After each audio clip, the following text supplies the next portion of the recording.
For us, the places we went were home. We didn't care if they were good or evil or neutral or what. We cared about the fact that for the first time, we didn't have to pretend to be something we weren't.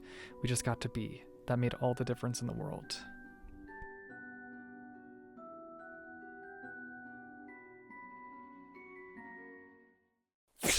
What up, Reader fam? Today I'm going to be sharing my thoughts, opinions, and feels on Every Heart a Doorway by Seanan Mcguire. This story takes place in a world where kids are often slipping through portals to magical worlds. And a lot of times they come back and have a hard time adapting to the real world. This is where Eleanor West's Home for Wayward Children comes into play. The school is a place where kids can go to get reacquainted with the real world. Our story follows our main character Nancy, who has just come back from a magical world and wants nothing more than to go back to that magical world. When Nancy arrives at the school, bad things quickly begin happening. And Nancy and her new friends decide that they are going to get to the bottom of it all. I genuinely really like this book. I was kind of nervous going into it because that concept is amazing, and I was nervous that it wasn't going to meet my expectations or that it was going to be really underwhelming. But let me tell you, I was wrong. The story is rich in descriptions. The author has this fantastic way of describing things. She describes these little details throughout the story in such a unique way. Her writing is not cliche in any way. It's far from average. I really thought that the downfall of this book would be its shortness. This is considered to be a novella and not a full-fledged novel, but the shortness of this did not affect the story at all. I personally felt leaving this book that this was the perfect foundation for this story and for what's to come. Albeit after finishing this book, I did have to wonder what this book would be like had it been a little bit longer. It could have been even more amazing than it already is. Though the author does a fantastic job with character development and world building in such a short amount of time. I really thought that going into this, both of these things would be lacking in the story, but you get a very good sense of the world and the characters pretty early on. As far as representation, this book has an ace and trans character, so if you're looking for some representation, here you go. My one and only complaint with this book is that I felt like the ending could have used a little bit more of a punch. I just wanted a little bit more of a bang with the conclusion. But overall, I gave this book a 4 out of 5 stars. I really enjoyed it, and I think that a lot of you guys would enjoy it too, so if it sounds interesting to you, then definitely go and check it out. I am now going to be jumping into a spoilery section, so if you have not read this book, you'll want to leave this video now so you're not spoiled for anything that happens in this story. But if you have read this book, then stick around and let's discuss.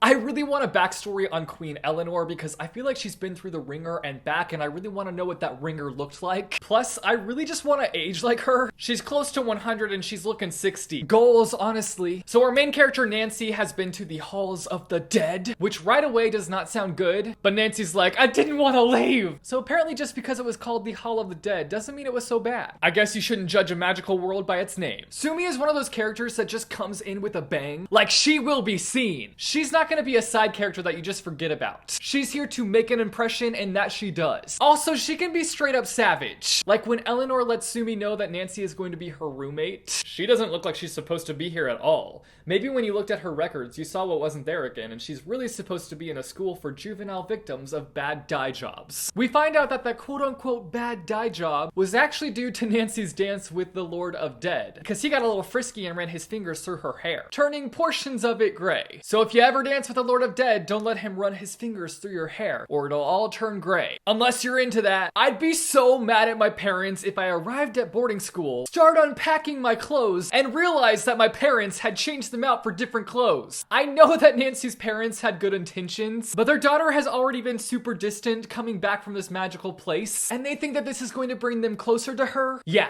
not happening. It was sad learning about the death of Sumi's parents, but honestly, Sumi kind of seems to be a very emotionless character, which was kind of refreshing to see in a character. She just kind of brushes things off. I'm sure maybe deep down these things do affect her, but we don't really see that side of her. She doesn't seem to be a character that's super in touch with her emotions. We're introduced to Cade, who is trans, and right off the bat, I loved the dynamic between Sumi and Cade. Their dynamic is just spot on. It just kills me how blunt Sumi is. Like right after Nancy and Sumi leave Cade, Sumi's just like, do you want to F him? She's clearly not afraid to be blunt. And then when when Nancy goes to sit next to Sumi in the dining area, Sumi was just explaining how you're the most boring cardboard parody of a girl ever to walk this world or any other, and we should all feel sorry for you. I'm sure that's the first thing that Nancy wanted Sumi to tell everyone at the school. Thanks a lot, Sumi. This is also where we meet our peculiar little duo, Jack and Jill. I love that moment when Jill asks Nancy if she's on a diet because she's not eating that much, and Nancy's just like, no, it's just because of stress and everything. And Sumi's just like, am I the stress or am I everything? And then after a moment, Sumi's just like, I guess I could be both. I'm flexible. Why did Sumi have to die? She's the comedic relief around here. Next, we're introduced to Lundy, who is like the Benjamin Button character who is aging backwards. She's a fully licensed therapist, and honestly, Lundy seems to be one of those characters that you just casually say hi to, and the next thing you know, they're just dumping all their life's tragedies on you, and it's just a lot to take in. So things turn dark real quick, and this is what I was not expecting with this book at all. Like, I had no idea I was getting a murder mystery up in here. Nancy wakes up to screaming, and lo and behold, she finds Sumi laying in the hallway with her hands cut off, and she's dead. What the heck? R.I.P. comedic relief. I want to make a comment on the writing real quick because I feel like the author did a fantastic job with Nancy's character because she's fresh out of this magical world, and that still affects her thought process. Like, when Sumi dies, one of her first thoughts is maybe Sumi would find her way to the underworld and be able to tell the Lord of the Dead that Nancy was still trying to be sure so that she could come back. He would be pleased, Nancy was sure, to hear that she was trying. That's just a testament to how well written this story truly is. I'm really excited to learn more about Jack and Jill's world in the next book because they both went to the same place, but they both envision it in a really different way, which sounds hecka confusing, but I'm really hoping that the next book kind of explores that a little bit more and explains what that means. No spoilers for book 2 if you've already read it in the comments. Please do not spoil me. I'm also just excited for book 2 because Jack and Jill are such fascinating characters. Like, they're so weird and I love that about them. I love how Cade comes to Jack and he's like, a lot of people are looking for someone to blame, Jack, and you're the best scapegoat in the school. And instead of being concerned about this, Jack is just like, I always wanted to be the best at something. I understand why people would think that Jack is behind it, but I hated the way that they treated her. The way they went about blaming her was just terrible. But of course, Jack just brushes it off like it's nothing, and she doesn't care at all what people are saying about her. I actually think that sometimes she was having fun making people suspicious of her. And another one bites the dust. Bye-bye, L'Oreal. I really didn't need the visual of the bird pecking out where her eyes once laid. That made me want to vom. Even thinking about it now makes me want to vom. Could have gone without knowing that detail. So Jack and Christopher essentially team up to raise L'Oreal from the dead, kind of, I guess. Well, not really bring her back, but control her bones and lead her somewhere else. It was surprising, but also not surprising to find out that Jack sleeps on a freaking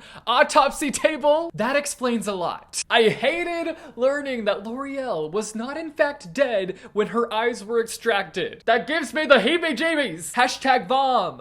It was really creepy when the flute started playing and they started leading L'Oreal to a different location. Creepy, creepy, creepy. Everyone begins speculating that Nancy is behind the deaths, which honestly, I would be speculating that too. It makes sense because the second she shows up, everyone around her starts dropping dead. I really liked learning about Cade's past, even though it was really devastating, learning about his parents and how they didn't accept him. I also just want to know more about him because we learn that Eleanor is his great-great-great aunt, and that one day he will inherit the school and it will be his. So we come to this conclusion that someone is trying to build a new person with all these body parts that are being collected, which again, creepy, creepy, creepy. I feel like at this point they should have shut down the school as is and have a school-wide search go down, searching the students' rooms for different body parts. Like, to me, that would just make sense. I really hated this mean Angela girl that came out of nowhere. Eleanor is doing the best that she can to fix the problem, and Angela has the audacity to say, oh yeah, can you fix it for L'Oreal? Like, take a dang seat, Angela, do you even go here? So it's nighttime, they hear a scream, and the crew decides to investigate, which I think is a terrible idea. Well, bam, we find another dead person, and guess who it is? Lundy! And who comes to strike again with their terribleness? You guessed it, Angela! She thinks she's above everyone else because she went to this good place, not one where they're, direct quote, deciding to be boys when they're really girls. Angela. Really, Angela? Can you not? Then Eleanor shows up and Angela's like, oh, I didn't mean it. And then Eleanor leaves and Angela's like, but I did mean it. Where did this little devil come from? So the plot twist of it all is the fact that Jill is the one that was behind all these deaths. I was shook when Jack just kills her sister like it's nothing, like,